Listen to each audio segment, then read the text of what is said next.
Students of the Academy, welcome on in. Class is in session.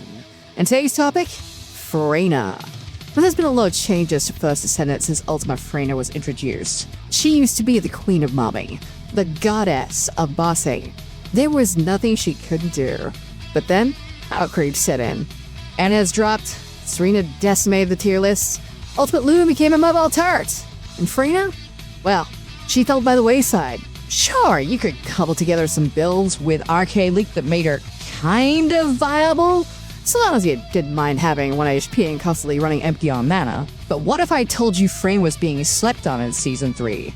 That Freyna was not only viable, but Contagion Freyna was back on the menu. That your dreams of pressing 2 buttons and watching the whole room drop dead were once again alive and well. Well, then watch on, dear student. Now, I'm not gonna both smoke up your butt and tell you that Freyna is back on top of the tier list. That position belongs solely to Harris right now, and she's not moving anywhere at the time being. But Harris is a lot of work, constantly juggling abilities and resources. If you're just looking to farm one dungeon until that one chip drops that you've been dying to get your hands on, the prospect of running it for hours with Harris becomes pretty daunting. Inez is great at momming, but sucks at bossing. Ultimate Luna is a glass can with no mobility.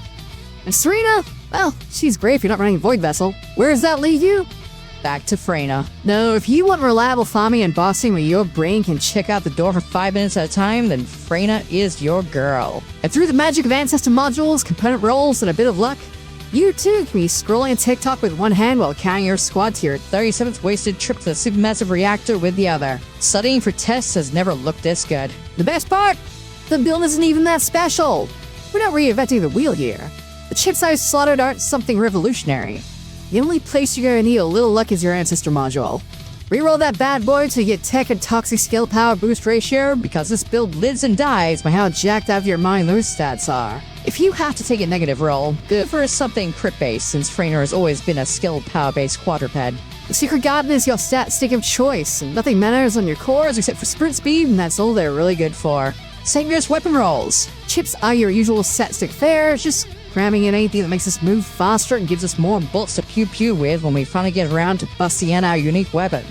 Keep the Deus Ex as your backup weapon in case you need to hit something really hard and really fast. Exterminator is really there just in case you need to deal with a particular enemy spawn who is armored and hates fun, which if you're farming Axiom Planes or Supermassive Reactor can definitely be a problem. Reactor will be a toxic mechanics reactor. For your sub-stats, you really just want to, again, try to cram in as much skill power as you can. Skill duration is purely optional. For our component set, we're taking the play set, and make sure your core and component rolls give you as much HP as possible, since our girl is looking a little fragile without any HP chips. Lastly, you've got our Arche Grid, where you might be shocked to discover we're going for skill power out the eyeballs, with a side of cooldown Russian for extra ability spam.